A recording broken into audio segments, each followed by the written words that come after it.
On the upcoming occasion of Gajanan Maharaj Prakat Din, we are visiting a beautiful temple which is a hidden gem in the city of Mumbai. This place is an abode of the union of the Shiv and the Shakti Tattva. This temple is being operated under the divine guidance of Bhau, Dr. Shri Swarup Pramanik and Ma Shri Bhagyashri Pramanik. On entering this spacious temple, Lord Hanuman marks his presence in the form of Das Maruti. This form portrays him as a dedicated devotee of Lord Rama. I was intrigued with the presence of a wooden Meru Danda near Lord Hanuman. The presence of Sadguru Shri Gajanan Maharaj in this temple manifests the eternal Guru Tattva. Sadguru Shri Gajanan Maharaj is a spiritual guru and a mystic. He first appeared at Shegaon on 23rd February 1878. The date of his first appearance is considered auspicious and is celebrated as the Prakat Din Sohala. Gajanan Maharaj did many supernatural miracles in his life, which are documented in Gajanan Maharaj Charitra Kosh and Gajanan Vijay. Gajanan Maharaj is believed to be an incarnation of Lord Dattatreya and Lord Ganesha. Maharaj used to chant the words Gan Gan Ganat Bote, meaning all living and non-living forms are the creation of the same universal energy. Bal Gangadhar Tilak is reported to have taken blessings and prasad from Maharaj, which helped him write his book Srimad Rahasya, a summarized version of the Bhagavad Gita. He started a dhuni which is still located near his Samadhi Mandir in Shegaon. Gajanan Maharaj had fondness towards pets, especially dogs and cows. Maharaj attained Sanjivani Samadhi on 8th of September 1910. Yogiraj Sri Shankar Maharaj was a perfect master in the tradition of Nath Siddhas. He was born in the 1800 at Mangalvedha. Shankar Maharaj was initiated by Sri Swami Samartha of Akkalkot. Shankar Maharaj loved Hina Attar and music.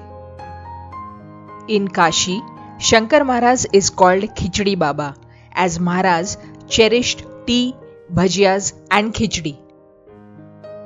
Maharaj took Samadhi near Padmavati in Pune on April 28, 1947.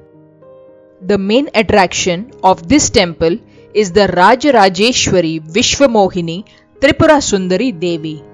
She is considered as one of the highest forms of Mahadevi or Adi Parashakti, the supreme consciousness and the governess of this universe.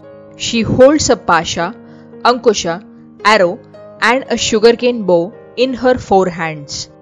Her consort is Kameshwara, a supreme form of Shiva.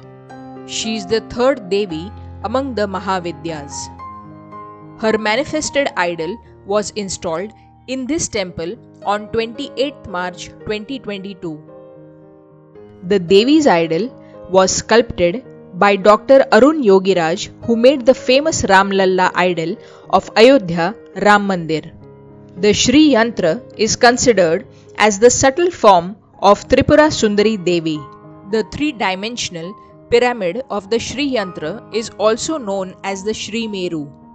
The worship of Lalita Tripura Sundari is intricately linked with the Shri Vidya tradition, a spiritual practice that emphasizes the use of sacred mantras and yantras.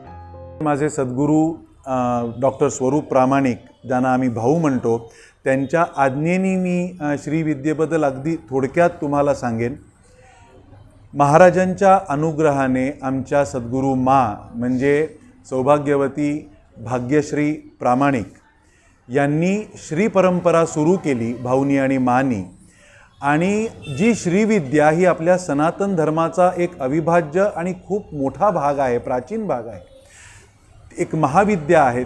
त्या ती विद्या लोप पावायला लागल्याचा कुठेतरी साधारण एक परिस्थितीनुसार परिणाम दिसायला लागल्यामुळे आम्हाला असं वाटतं की महाराजांनी ती मानच्या आणि भाऊंच्या मार्फत श्री परंपरेच्या स्वरूपात कायम पुढे जात राहावी, लोकांना दीक्षा मिळत राहावी आणि श्री विद्येचा प्रसार व्हावा म्हणून ही परंपरा सुरू करवली आहे।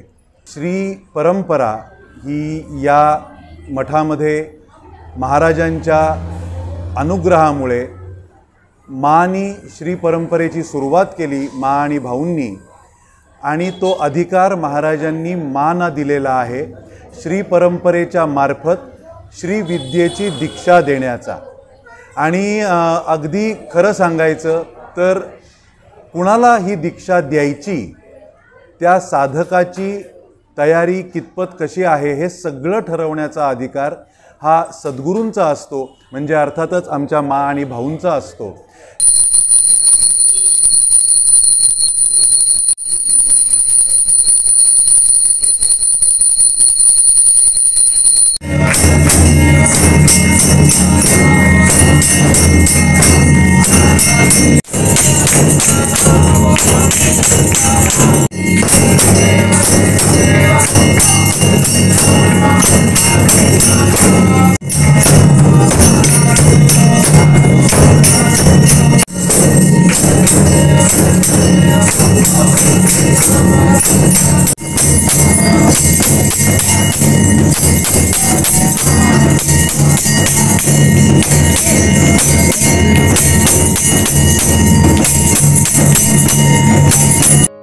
Lalita Jayanti celebrated on Magha Purnima and Lalita Panchami celebrated during Sharad Navratri are festivals related to Tripura Sundari Devi, as she is also called Lalita.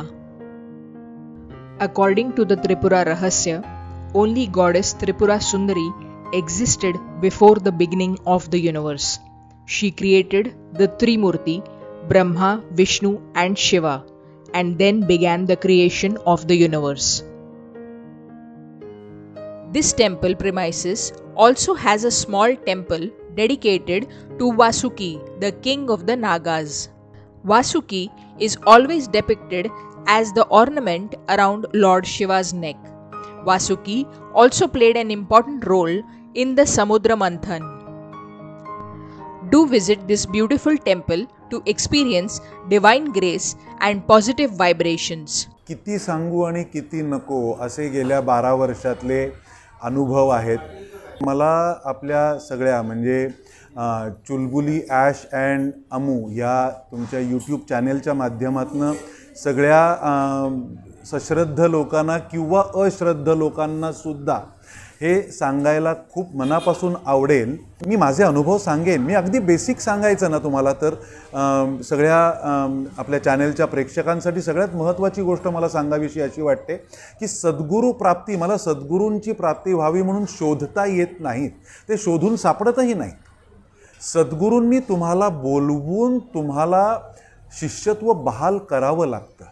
आणि आत्तासुद्धा मी म्हटलं तसं माझ्या अंगावर रोमांच उभे राहिलेत, कारण मी इथे पहिल्या दिवशी जेव्हा 12 साली आलो ती पंचमी होती नवरात्रीतली, आणि म्हणजे दिवससुद्धा बघा माझ्या सद्गुरूंनी काय निवडला।